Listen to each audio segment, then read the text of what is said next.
हरे कृष्ण कृष्ण कृष्ण हरे हरे हरे राम राम राम हरे हरे। हरे कृष्ण। आम ए भिडियो रे अश्वत्थमा विषय श्रवण करिया। यत्किंचित अश्वत्थमा होचंती द्रोणाचार्य और कृपिंकर पुत्र। से महापराक्रमी योद्धा थिले। से अर्जुन का सहित तांकर मैत्रता थिला, किंतु से महाभारत युद्ध रे जेहेतु द्रोणाचार्य कौरव मान सपक्ष थिले पिता, तेणुकरी तांको सपक्ष कौरव मान सपक्ष रही से पांडव मान से युद्ध करथिले। जेतेबेले अश्वत्थमा पिता द्रोणाचार्य को युद्ध महाभारत युद्धर 15 दिन धृष्टद्युम्न द्रौपदींकर भाई धृष्टद्युम्न जेतेबेले तांकर मस्तक छेदन करदेले, से समय अश्वत्थमा पांडव मान प्रति भीषण क्रोधित होते। ता पूर्व से क्रोधित नथिले सी, किंतु पिता हत्या पर से पांडव मान प्रति भीषण क्रोध प्रकाश करते एवं पांडव मान को समूल विनाश करने से गोटे नारायण अस्त्र प्रयोग करते। से नारायण अस्त्र जो प्रयोग होला से समय माने अग्नि वर्षा होगा लगिला। आ जी अस्त्र ताकू धरी विरोध करने चेष्टा कला, से जो नारायण अस्त्र और द्विगुणित होता है, तार बल और बढ़ुता है। भगवान श्रीकृष्ण जेहेतु ये अस्त्रर नियम जानी तेणुक सी अर्जुन को कहले अर्जुन तमें धनु तले रखिदियो आ केवल नमस्कार करे ये अस्त्र को।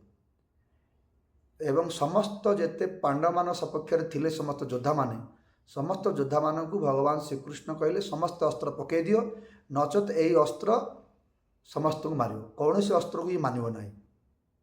किंतु भीम कहले मु हूँ गोटे महावीर, मो हाथ में गदा अच्छी, मु क्या भय करे ना। सी तांकर कहले मु कौन कापुरुष, मु कौन भीरु जे गोटे अस्त्र आसला समय मु अस्त्र को तले पकईदेवी ना, मु गोटे क्षत्रिय, मु युद्ध करी कही से गदा जो उठौ था से अस्त्र को निवारण करने नारायण अस्त्र को। किंतु से अस्त्र आउरी भीषण भीषण पराक्रम देखा था। शेष भीम को से मारदा जाऊे से नारायण अस्त्र। कृष्ण कहले अर्जुन को जाओ तुम भीम को बुझाओ। अर्जुन बुझेले सी बुझु न था।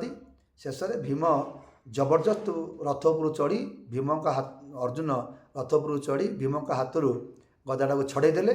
छड़े दे कहले नमस्कार कर अस्त्र को। भीम से समय बंचीगले। जदि कृष्ण यही तथ्यटी को न कही था पांडव मान को, अश्वत्थमा द्वारा से दिन समस्ते मृत्युवरण करते। पांडव मानकर विजयर मुख्य कारण है केवल कृष्ण भरोसा, कृष्ण शरणापन्न होता जो ही बंचीगले। नचेत किए माने जो प्रकार माने अश्वत्थमा जो प्रकार पराक्रम, भीष्मकर पराक्रम, द्रोणकर पराक्रम एवं कर्णर पराक्रम कहा निकट से बंची पारते ना। जगत रे जी कृष्ण शरणापन्न है सी ही विजय लाभ कला। हेले आम मैंने तेणुक समस्ते सब कृष्णकर शरणापन्न होगा दरकार। आमर कौन अज्ञ हेले कौन मूर्ख हेले पंगु लंघयते गिरी गोटे पंगु हेले सी गोटे छोटा हेले सी कौन कर गोटे पर्वत को चढ़ी पार जदि कृष्णकर कृपा हो। ये कृष्णकर महिमा। तेणु से अस्त्रटा काम कलानी, से फेरीगला नारायण अस्त्र। तापर अश्वत्थमा रागी जाई सी गोटे आग्नेय अस्त्र को प्रयोग कला। से आग्नेय अस्त्र द्वारा चारिआडे केवल अग्निवर्षा है। आउ कृष्ण अर्जुन बाकी सब सैन्य मैंने समस्त आच्छादित हो गले पूरा अग्नि रे। एक अक्षौणी माने प्राय 2 लाख सेना को पूरा से निहत कला। निहत कला परे धीरे धीरे से अस्त्र शांत हो गला। शांत होला परे कृष्ण और अर्जुन बंची थी से देखिला। समस्त मरी जाते जो सी प्रयोग करथिला सेठी समस्त मरी जाते एक क्षणी। किंतु कृष्ण अर्जुन को किसी है ना। से आश्चर्य हो जाई सी युद्ध भूमि परित्याग कर दौड़िया लगे कौन ये घटना এই ଅସ୍ତ୍ର କ'ଣ ମୋର ତ ଭୁଲ ହେଇନି ମନ୍ତ୍ର ପ୍ରୟୋଗ କରିବାର, ମୁଁ ତ ଠିକ୍ ଛାଡ଼ିଛି, କିନ୍ତୁ କୃଷ୍ଣ ଅର୍ଜୁନ କାହିଁକି କିଛି କଲା ନାହିଁ। ସେ ସମୟରେ ଦୌଡ଼ି ପଳେଇ ଯାଉଥିଲେ। ବ୍ୟାସଦେବ ସେଠି ପ୍ରକଟ ହେଇ ତାଙ୍କୁ କହିଲେ ଅଶ୍ୱତ୍ଥମା, ତମେ ଜାଣିନ କୃଷ୍ଣ ଅର୍ଜୁନ କିଏ? କୃଷ୍ଣ ହେଉଛନ୍ତି ନାରାୟଣ ଆଉ ଅର୍ଜୁନ ହେଉଛନ୍ତି ନର। କୌଣସି ଅସ୍ତ୍ର ଏମାନଙ୍କୁ କାମ କରିବନି। ଇଏ ହେଉଛନ୍ତି ସମସ୍ତ ବିଧିର ପାରରେ ହେଉଛନ୍ତି କୃଷ୍ଣ। ସବୁ ଅସ୍ତ୍ର ସମସ୍ତଙ୍କ ପାଇଁ କାମ କରିବ, କିନ୍ତୁ କୃଷ୍ଣ ପାଇଁ ବୋଲି କୌଣସି ଅସ୍ତ୍ର କାମ କରିବ ନାହିଁ, ତୁମେ ଜାଣି ରଖ। ଆଉ ତୁମେ ମଧ୍ୟ ପୂର୍ବ ଜନ୍ମରେ ଶିବଙ୍କର ବହୁତ ତପସ୍ୟା କରିଥିଲ, ଶିବଙ୍କର ଆରାଧନା କରିଥିଲ ମୂର୍ତ୍ତିକୁ ପ୍ରତିଷ୍ଠା କରି, ଆଉ ତୁମେ ବି ମହାପରାକ୍ରମୀ, କିନ୍ତୁ କୃଷ୍ଣ ଅର୍ଜୁନ ସହିତ ତୁମେ କେବେ ମଧ୍ୟ ଜିତିପାରିବ ନାହିଁ, ଯେହେତୁ ସେମାନେ ହେଲେ ନରନାରାୟଣ। ଏତିକି କହିବା ଦ୍ୱାରା ସେ ସେଠୁ ଫେରି ଆସିଥିଲେ। ଆଉ ସେଦିନ ରାତିରେ ସେ ପଳେଇ ଯାଇଥିଲେ, ତାଙ୍କର ବାପାଙ୍କର ମଲା ପରେ ସେ ବହୁତ ଦୁଃଖିତ ଥିଲେ, କିନ୍ତୁ ସେ ସେଠୁ କିଛି ଉପାୟ ନ ପାଇ ଶିବିରକୁ ଫେରି ଯାଇଥିଲେ। ତାପରେ ଯୁଦ୍ଧ ହେଇଥିଲା। ସେ ଯୁଦ୍ଧରେ ତ ସମସ୍ତେ ମରିଥିଲେ। ଶେଷରେ ଦୁର୍ଯ୍ୟୋଧନ ପରାସ୍ତ ହୋଇଯାଇ ସିଏ ଯାଇ ଗୋଟେ ସରୋବରରେ ଲୁକି ରହିଲେ। କୃଷ୍ଣ ତାହା ଜାଣିପାରି ଭୀମକୁ ଡାକି ନେଲେ। ଭୀମ ଦ୍ୱାରା ତାଙ୍କୁ ଲଲକାର ଦେଲେ। ଶେଷରେ ଭୀମ ଓ ଦୁର୍ଯ୍ୟୋଧନଙ୍କ ଯୁଦ୍ଧ ହେଲା। ସେ ଯୁଦ୍ଧରେ ଭୀମ ଦୁର୍ଯ୍ୟୋଧନଙ୍କର ଜାନୁ ଭଗ୍ନ କରି ପକାଇଦେଲେ ଏବଂ କୃଷ୍ଣ କହିଲେ ସେ ତ ମଲାଣି, ଯାହା ତାର ଜାନୁ ଭଗ୍ନ ହେଲା, ତାର କ'ଣ ସିଏ ଅଛି, କ'ଣ କରିବ ସିଏ, ଚାଲ ପଳେଇ ଆସିଲେ। ପଳେଇ ଆସିଲା ପରେ ସେଦିନ ସନ୍ଧ୍ୟା ସମୟରେ ଅଶ୍ୱତ୍ଥମା, କୃପାଚାର୍ଯ୍ୟ, କୃତବ୍ରହ୍ମା ଆସି ଦୁର୍ଯ୍ୟୋଧନ ସହିତ ମିଶିଥିଲେ। ଆଉ ଅଶ୍ୱତ୍ଥମା ଦୁର୍ଯ୍ୟୋଧନକୁ କହିଲେ ହେ ଦୁର୍ଯ୍ୟୋଧନ, ମୋତେ ତୁମେ ସେନାପତି କର, ଆଉ ନିଶ୍ଚୟ ପାଣ୍ଡବମାନଙ୍କୁ ମୁଁ ଆଜି ରାତିରେ ମାରିଦେବି। ଦୁର୍ଯ୍ୟୋଧନ କହିଲେ ଠିକ୍ ଅଛି, ଯଦି ତୁମେ ପାଣ୍ଡବମାନଙ୍କୁ ମାରିପାରିବ ତାହେଲେ ରାଜ୍ୟର ଅଧା ତୁମେ ନେବ, ଆଉ ଅଧା ରାଜ୍ୟ ମୁଁ ବହନ କରିବି। ତାଙ୍କୁ ସେନାପତି କରିଥିଲେ। ସେହି ସମୟରେ ସେ ଶଯ୍ୟାଶାୟୀ ଥିଲେ। ଅଶ୍ୱତ୍ଥମା ଚିନ୍ତା କଲେ ସେମାନେ ଯେପରି ମୋ ବାପା ଅସ୍ତ୍ର ପରିତ୍ୟାଗ କଲା ପରେ ଆସି ମସ୍ତକ କାଟି ଦେଇଥିଲେ, ଠିକ୍ ସେହିପରି ମୁଁ ମଧ୍ୟ এই ପାଣ୍ଡବମାନେ ଶୋଇଥିବା ସମୟରେ ମୁଁ ଯାଇ ସେମାନଙ୍କର ମସ୍ତକ ଛେଦନ କରିଦେବି କହି ସ୍ଥିର କଲେ। କିନ୍ତୁ କୃପାଚାର୍ଯ୍ୟ ସେଥିରେ ସହମତ ହେଲେ ନାହିଁ, କି କୃତବ୍ରହ୍ମା ସେଥିରେ ସହମତ ହେଲେ ନାହିଁ। ତେଣୁ ନିଜେ ଅଶ୍ୱତ୍ଥମା ଏକା ସେ ପାଣ୍ଡବମାନଙ୍କ ଶିବିରରେ ରାତ୍ରରେ ଆକ୍ରମଣ କରିବା ପାଇଁ ବୋଲି ସ୍ଥିର କଲା ପରେ କୃଷ୍ଣ ଅନ୍ତର୍ଯାମୀ, କୃଷ୍ଣ ଜାଣିପାରିଲେ କି ରାତିରେ ଆସିବ ସମସ୍ତଙ୍କୁ ମାରିବା ପାଇଁ ବୋଲି। ସେହି ସମୟରେ ଧୃଷ୍ଟଦ୍ୟୁମ୍ନ ମରିନଥିଲେ, ଶିଖଣ୍ଡୀ ମରିନଥିଲେ ସେ ଯୁଦ୍ଧରେ ସେତେବେଳକୁ। ଆଉ ଦ୍ରୌପଦୀଙ୍କର 5 ପୁତ୍ର ମଧ୍ୟ, ଯେଉଁମାନେ କି ଯୁଧିଷ୍ଠିରଙ୍କ ଠାରୁ ଗୋଟେ ପୁତ୍ର, ଭୀମଙ୍କ ଠାରୁ ଗୋଟେ ପୁତ୍ର ଏବଂ ଅର୍ଜୁନ, ନକୁଳ, ସହଦେବଙ୍କ ଠାରୁ ଯେଉଁ 5ଟା ପୁତ୍ର ଜନ୍ମ ହୋଇଥିଲେ, ସେମାନେ ମରିନଥିଲେ ସେତେବେଳକୁ। ସେ 18 ଦିନ ଯୁଦ୍ଧରେ ଦୁର୍ଯ୍ୟୋଧନ ପରାସ୍ତ ହୋଇଗଲା ପରେ ମଧ୍ୟ ସେ ବଞ୍ଚିଥିଲେ। ଶେଷରେ ରାତ୍ର ସେ ଆସି ଶିବିରରେ କୃଷ୍ଣ ଜାଣିପାରିଲେ। ତେଣୁକରି କୃଷ୍ଣ କହିଲେ ଯୁଧିଷ୍ଠିର ମହାରାଜଙ୍କୁ, ଦେଖ ଆଜି ତ ଆମର ବିଜୟ ଲାଭ ହେଲା, ଆଉ ଚାଲ ଆଜି ଆମେ କୌଣସି ସତ୍ସଙ୍ଗ କରିବା ପାଇଁ ଗୋଟେ ଆଶ୍ରମକୁ ଯିବା, ଆଉ ଶିବିରରେ ରହିବା ଆଜି ଠିକ୍ ନୁହେଁ। କୃଷ୍ଣଙ୍କ ନିର୍ଦ୍ଦେଶ ମତେ 5 ଭାଇ ରାଜି ହେଲେ ଯିବା ପାଇଁ ବୋଲି। ଏତିକି ଭିତରେ ଯୁଧିଷ୍ଠିର କହିଲେ ଆମେ ଗଲା ପରେ ଶିବିର ରକ୍ଷା କିଏ କରିବ? ସେତେବେଳେ ସେ କୃଷ୍ଣ କହିଲେ ଶିବଙ୍କୁ ଆମେ ଅନୁରୋଧ କରିବା, ଶିବ ରକ୍ଷା କରିବେ। ଶିବଙ୍କୁ ସ୍ମରଣ କଲେ। ଶିବ କହିଲେ ହଉ ଠିକ୍ ଅଛି, ମୁଁ ରକ୍ଷା କରିବି। ତାପରେ ସେ ପଳେଇଗଲେ। ପଡ଼ିଲା ପରେ ଅଶ୍ୱତ୍ଥମା ମଧ୍ୟରାତ୍ରିରେ ଆସିଲା ସମୟରେ କୃଷ୍ଣଙ୍କ ନିର୍ଦ୍ଦେଶରେ ଶିବ ଯେହେତୁ ଶିବିର ରକ୍ଷା କରୁଥିଲେ, ତେଣୁକରି ଶିବ ଅଶ୍ୱତ୍ଥମାଙ୍କ ସହିତ ଯୁଦ୍ଧ କଲେ। ତାଙ୍କୁ ପଶିବା ପାଇଁ ଅନୁମତି ଦେଲେ ନାହିଁ। ଅଶ୍ୱତ୍ଥମା ଯୁଦ୍ଧରେ ପରାସ୍ତ ହୋଇଗଲେ। ପରାସ୍ତ ହେଲା ପରେ ଯେହେତୁ ସେ ଶିବଙ୍କର ଭକ୍ତ ଥିଲେ, ତେଣୁକରି ସେ ଶିବଙ୍କୁ ପୁଣି ସ୍ତୁତି କଲେ। ଯୁଦ୍ଧ ହେଲା ସମୟରେ ଶିବଙ୍କ ସହିତ ସେ ଜାଣିପାରିନଥିଲେ ସେ ଶିବ ବୋଲି, କାହିଁକି ଶିବ ଛଦ୍ମବେଶରେ ଯୁଦ୍ଧ କରୁଥିଲେ।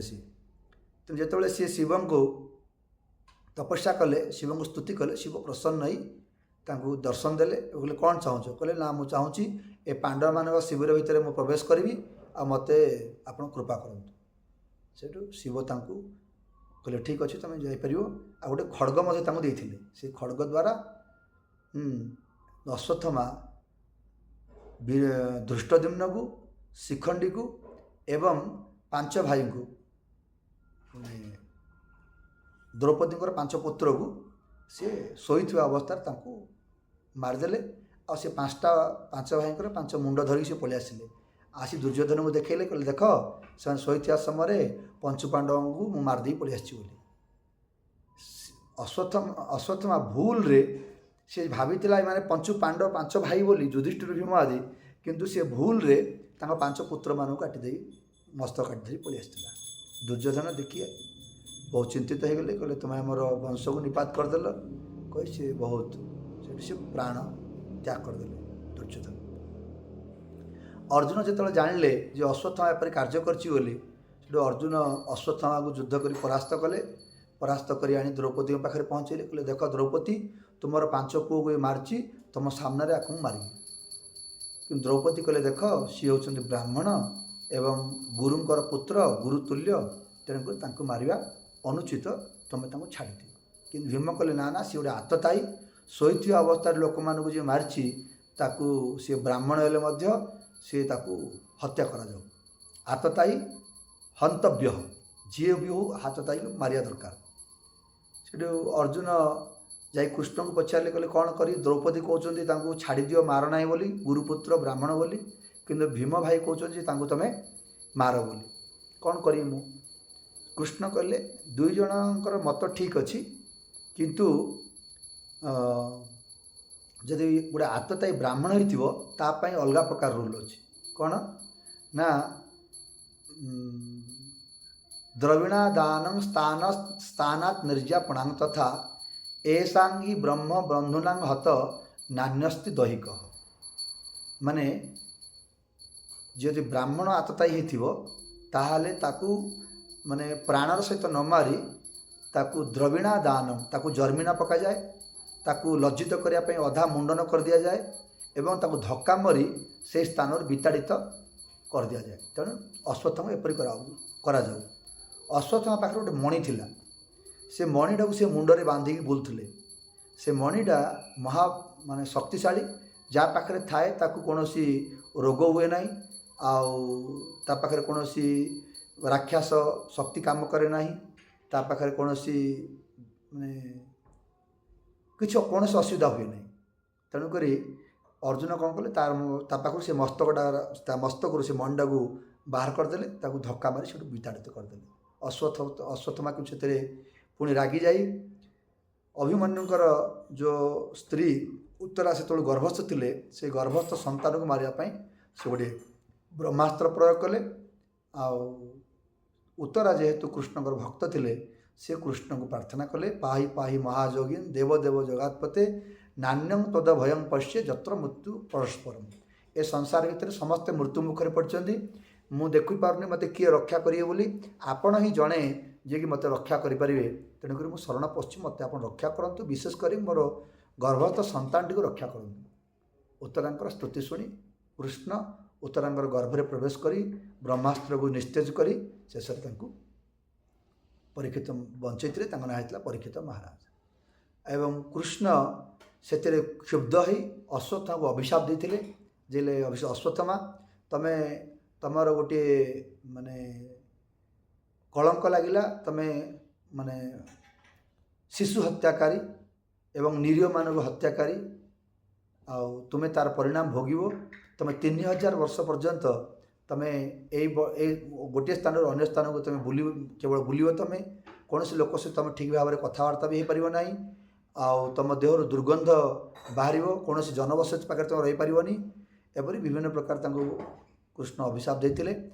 ଆଉ ସେ ଯେହେତୁ ଶିବଙ୍କର ପରମ ଭକ୍ତ ଥିଲେ, ମଧ୍ୟ ସେ କୃଷ୍ଣଙ୍କୁ କିନ୍ତୁ ଜାଣିପାରିନଥିଲେ ଭଲ ଭାବରେ କୃଷ୍ଣଙ୍କର ଶକ୍ତିକୁ, ତେଣୁକରି ସେ ତାଙ୍କର ଅଭିଶପ୍ତ ହୋଇଥିଲେ କୃଷ୍ଣଙ୍କ ଦ୍ୱାରା। ଏବଂ ସେ ଆଜି ମଧ୍ୟ ଅଛନ୍ତି। ଶୁଣାଯାଉଛି କେହି ଆମର ବୃନ୍ଦାବନରେ ବର୍ଷାନା ପାଖରେ ଗୋଟିଏ ଅଛି ସ୍ଥାନ, ଯେଉଁଠିକି ଅଶ୍ୱତ୍ଥାମା ସେଠି ରହୁଛନ୍ତି ବୋଲି। ଆଉ ସେଠି ଅଶ୍ୱତ୍ଥାମା ସେଠି ଥିବା ଯୋଗୁଁ ସେଥିରୁ ଗୋଟିଏ କାଠ ମଧ୍ୟ ସେ ଜଙ୍ଗଲରୁ କିଏ ନେଇପାରୁନାହାନ୍ତି। ଆଉ ଯିଏ ନେଇକି ତାକୁ ବ୍ୟବହାର କରେ କୌଣସି ମାନେ ପାରିବାରିକ କାର୍ଯ୍ୟରେ, ତାଙ୍କ ଘରେ ଅସୁବିଧା ହୁଏ ବୋଲି ଶୁଣାଯାଉଛି। ଏପରି ଅଶ୍ୱତ୍ଥାମା ମଧ୍ୟ ଚିରଞ୍ଜୀବୀ ଅଛନ୍ତି। ଅଶ୍ୱତ୍ଥାମା କି ଜୟ।